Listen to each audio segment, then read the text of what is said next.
What's going on, y'all? Welcome back again to the next portion of our Shopify tutorial. Once again, my name is Angelo from Cosmos Ink. Be sure to hit that subscribe button down below. After you do that, be sure to join our Facebook group Sublimation Cove, where we cover sublimation. And last but not least, if you need any type of sublimation ink or pigment ink for your custom printing business, hit that link down below and we'll get it sent out to you ASAP through Cosmos Ink. So from here, we are going to be covering our preferences of our website and how to set it up through Shopify. So in order to do that, we are right now on the home page. We'll come down to where it says online store, click on that. And then you come down to the bottom where it says preferences, click on that. And here you go. So the preferences are going to be one of those things where it is the bread and butter of your website. Once you change something in here, it's very rare that you have to come in here and change it again. And I'll explain that as I go down, the whole list and whatnot. All right. So for the first portion, it says it is our title and meta description. The title and meta description help define how your store shows up on search engines. So for instance, if I was to open up a new tab and let's say I type in McDonald's. All right, want to know your location? Sure, why not? You already follow me anyway. So we go down to, for instance, this one. Let's just take this one for instance. The homepage title, this right here would be the homepage title. And then for the meta description right here, this, well, right underneath it right here, that would be the meta description. Same thing down here as you scroll down. This would be the title. Down here would be the homepage description. However, this right here, this isn't the homepage for that actual website. But let's do another one. Let's take mine for instance. Cosmos Ink. This would be our homepage title. And then this right here would be our meta description. And when I click on this, it takes me directly to my homepage of my site. So all that information I put it in right here. So for us, since we're doing Forever Song, we're gonna do the same thing. So we'll type in Forever Song. And then after that, I have a couple options. Let's say you have a trademark for your business. So you have two types of trademarks. You have one that states that it's just a TM, which states that you are seeking to get it registered and or it is a registered trademark already and you don't have to go back and legally change it from a TM to an R with the circle around it. If you use the one with the R and a circle around it, that means it is registered through the USPTO.gov, the United States Patent and Trademark Office, and it has been accepted. Then you can put the R with the circle around it. If you do not have your application in there and it has not been accepted just yet or whatever, if it is not live, then legally you cannot put that R with that circle around it. But if you don't believe me, you can definitely call USPTO yourself and they will gladly assist you from there. So for us, I'm gonna do Alt on the keyboard and I'm using Windows. So you have to use, if you're using Apple, you use whatever your equivalent is. So for us, it's Alt and put, or entering on your keypad 0153 and that, click. All right, Alt 0153. That gives us the TM symbol. And then if you do have a fully registered trademark with the USPTO, then from there you can do Alt 0174, and then that gives you the R with the circle around it. So for now, we're just gonna do the one with the TM, and then once I get all that situated, and of course I'm gonna get the application submitted and everything before I even post this video up, and then we'll go, from there and add the R with the circle around it once they accept my application. All right. So we'll do Forever Song. That's the homepage title. And then down here, I'm gonna do my phrase, which is forever love Actually, no. Forever Bond. Ooh, can't spell today. Forever Love. Forever Song. And I'll also put in the beginning, actually no, we're just gonna add the TM right here. I'll do Alt 0153, that adds the TM to let people know it's a business. And we're just covering this portion.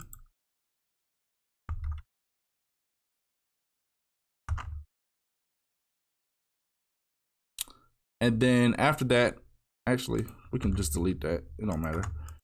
After that, we can go ahead and give a brief explanation of the service that our website offers.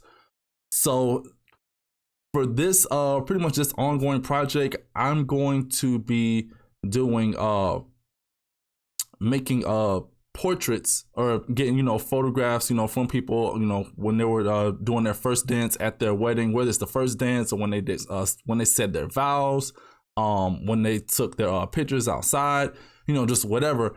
I'm going to be adding a QR code to those photos in the bottom corner, and that QR code will point directly to their first dance song, so they can choose on the website if they want to have it point to a URL that takes them to their song posted in Shopify, or their song posted, not Shopify, on Spotify, their song posted on YouTube, their song posted on Slacker Radio, their song posted to Apple Music, all these different music streaming services. As long as they have a URL link that can go directly to that song, I'm going to be syncing that up with a QR code, so that way when they're in their house and they walk past the photo, they can easily just pull out their phone, scan the QR code, it take them straight to the song, and they can listen to their first song.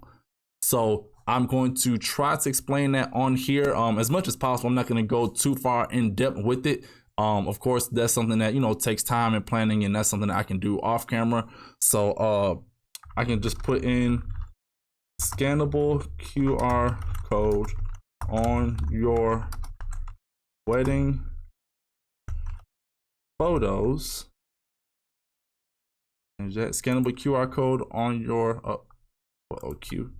Let's put QR code on your wedding photos to revisit the wonderful moments of your first dance song. To revisit or to relive the wonderful moments of your first dance song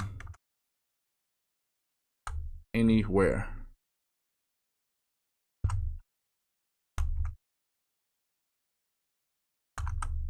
Anywhere. So it's very important on how you type this out. For me, for instance, the keywords that I'm going to be looking for, and this is after I already did research on the keywords just to see if they were not just popular keywords, but not like too popular, but just a good balance as far as me trying to rank up within the Google search engine, and various other search engines. The harder the keyword, or the more traffic the keyword is getting, the harder it is to rank for that keyword. Because you gotta remember, you're going against some very big players that are already out there and they're established, and even online they are established within the Google search engine. So it's gonna be hard to really compete against them. But these words, wedding photos and first dance song and first dance, that's right there too. Wedding is there too. That's gonna be it wasn't that much competition with those keywords, so that's why I'm selecting those. And also, I have a niche. Please have a niche, whatever you're doing. For instance, my niche is married couples. That's my niche, married couples and first dance, because every married couple have a first dance. So I definitely went ahead and put those two keywords in there. And then once we get into products and like making our first product, adding our first listing and stuff like that, I'm not going to type out the whole description, but I'll give you a brief overview of, you know, your description and how it needs to be properly typed out and how many times you need to have the keywords that you're aiming for within your product description. For us, we want to have it, you know, in there a nice amount of times, but it still needs to flow and make sense. But we'll talk about that when we get there. All right. So yeah, we have our homepage title, which is Forever Song. After that, we have our homepage meta description, which is pretty much our motto: Forever Bond, Forever Love, or Forever Song. And then we have scannable QR code on your wedding photos to relive the wonderful moments of your first dance song anywhere. And then if I ever want to edit that, I can come back and do so. I just have to make sure I leave Forever Song in here, your company name, leave my wedding photos word right here, and leave my first dance song, you know, right there. Everything else I can pretty much edit however I want it. And then you can have up to 320 characters used. Please maximize that as much as possible. For me, I just have 152, and I feel like that's a good point for right there for now. Underneath that, you have what's called your social sharing image.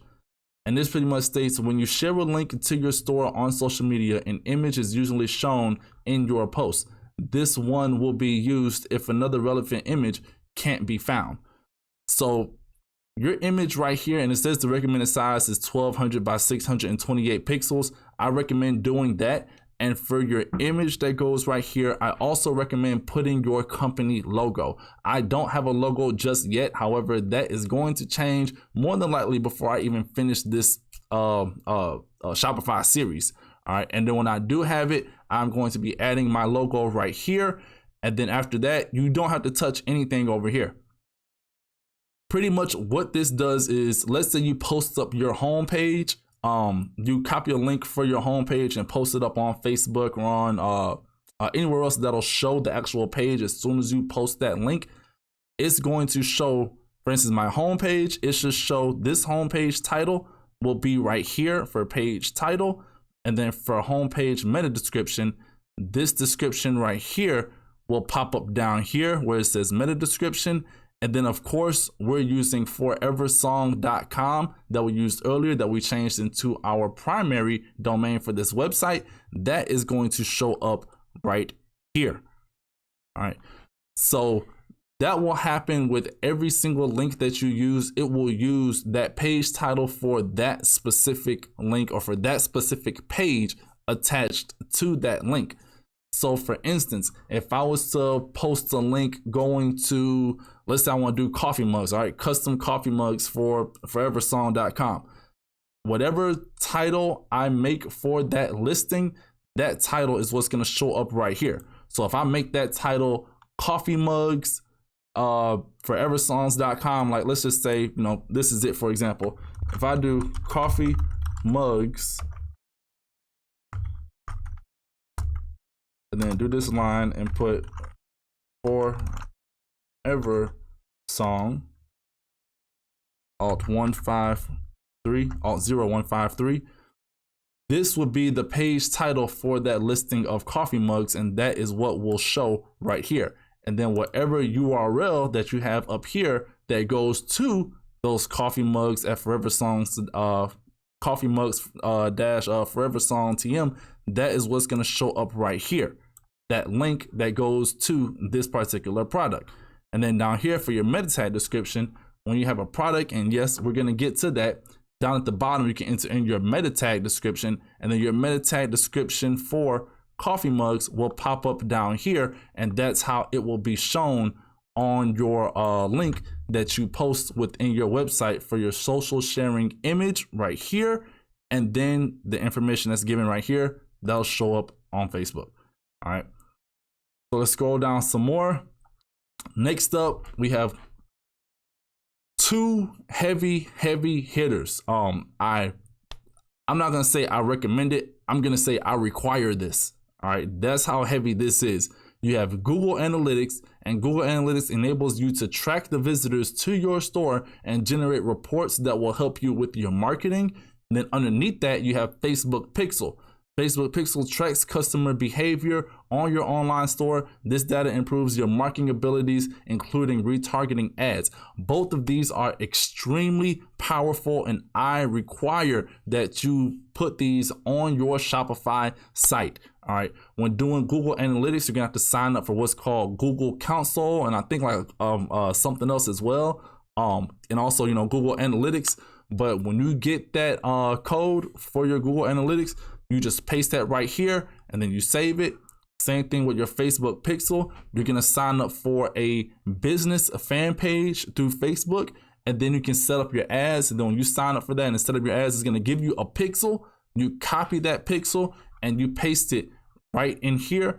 And now anytime somebody click on your link within Facebook, it'll jot down certain credentials about that person, saying, oh, they're this age, they like this, this, and this, they're a part of this group, that group, they interact with, these type of posts. Like, they pretty much take all the people that click on that Facebook link. Why did all those people click on that link? What all do they have in common? And they take those commonalities that they all have, and then that way, when you run Facebook ads, it can get a better idea of the type of person profile who is more likely to click on that ad, and it'll show it to them. However, there is some work that has to be done on your part, but as long as you do that work on your end, I promise you Facebook ads is a very, very, very powerful tool to generate traffic. The same thing goes with Google Analytics. That is a very, very powerful tool to not only gain traffic, but to also move up within the Google rankings and know what words you need to rank for on Google as well. All right. Whew, I know it's a lot. All right, after that, down here, you have customer privacy. It says, give your customers control over their data. While cookies and other tracking data helps to enable store analytics and marketing, some locations require customers to give permission before their data can be used. Honestly, I'll just go ahead and check both of these because, you don't want no problems with data and all that stuff, and it's crazy. We live in a digital world, so yeah, if you don't want no issues, go ahead and check these two. It says you got to install a customer privacy banner app. Honestly, we'll just do that later. All right. Next up, underneath it, we have password protection. Enable the password to restrict access to your online store. Only customers with the password can access it. So let's say you're having a crazy sale, all right, or you're having something where you only want certain people to be able to come in there, but you gotta have a password to enter. This is where you do that at. So you can check this box, and then you can put in your password. You can put in 1 2 3 or 2 1 2 3, whatever password you're gonna put in. Definitely don't make it that easy, but whatever password you put in, when customers come onto your site, they'll see a box that says enter password, and then they type that password in. And also down here, you can have a message for your visitors before they type in the password. So they'll see that message, and then it'll say either right up under it or like up here in the corner where they can click on it, and it'll say enter password, and that's when they put in that password. But for instance, let's say if you're doing like a major restock or a recount, or you're going under maintenance for your website, and you're trying to make sure everything is working correctly before you decide to go live again, you can type that information in right here, letting them know, hey, we're under maintenance. We'll be back up at 9:30. Like right now it's 9:15. Like we'll be back up at 9:30 or 9:45. And then that way they know, okay, they're just doing this real quick. They'll be back. If you don't put that there, you can potentially lose customers. You can lose traffic, depending on how long it's down, and so on and so forth. When you very first start your website, this is automatically going to be checked, and you're automatically going to have a default password right here. If you want to go ahead and check it to take it off, you can, but just know when you do that, your website will go live and it will look however it looks at that current moment. So my recommendation is to not go live until you fully complete everything in your website to the best of your ability. And then you can decide to go live, and then you can make improvements from there. And if it's something that's very, very huge that you have to do, I recommend coming back into here, clicking back on enable password, and then leave a message for your visitors saying, hey, we're down right now, we'll be back up at such and such time, or we'll be back up shortly, and then go ahead and make those major changes that you need to make. Then come back, uncheck it, save, and you'll be live again with those changes. So underneath that, we have spam protection. It says protect your store from spam and abuse by enabling Google reCAPTCHA. This may require some customers to complete a reCAPTCHA task. Enable Google reCAPTCHA on contact forms.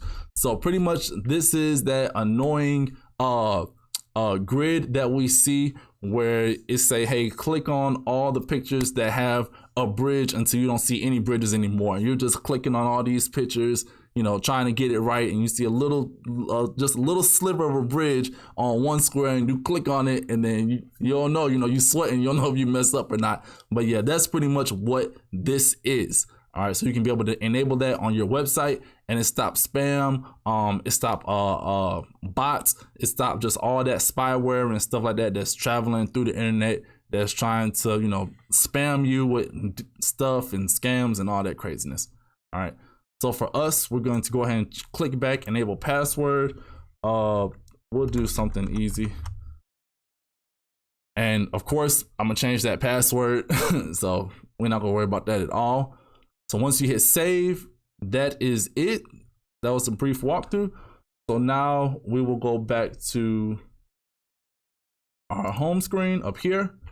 And that's it. All right. So that pretty much wraps up this part of our Shopify tutorial on the preferences. And once again, my name is Angelo from Cosmos Ink. Be sure to subscribe down below. After you do that, if you want to learn about sublimation, please feel free to roll by our group. I'll have that link down below as well. You can click on that. It'll automatically take you to our Facebook group. And then after you do that, if you are in need of sublimation ink or pigment ink for your business, hit that link down below as well, and we'll get our Cosmos ink sent out to you ASAP. All right, so that's it. That wraps up this version of our Shopify tutorial. I will see you all in the very next part. Angelo out.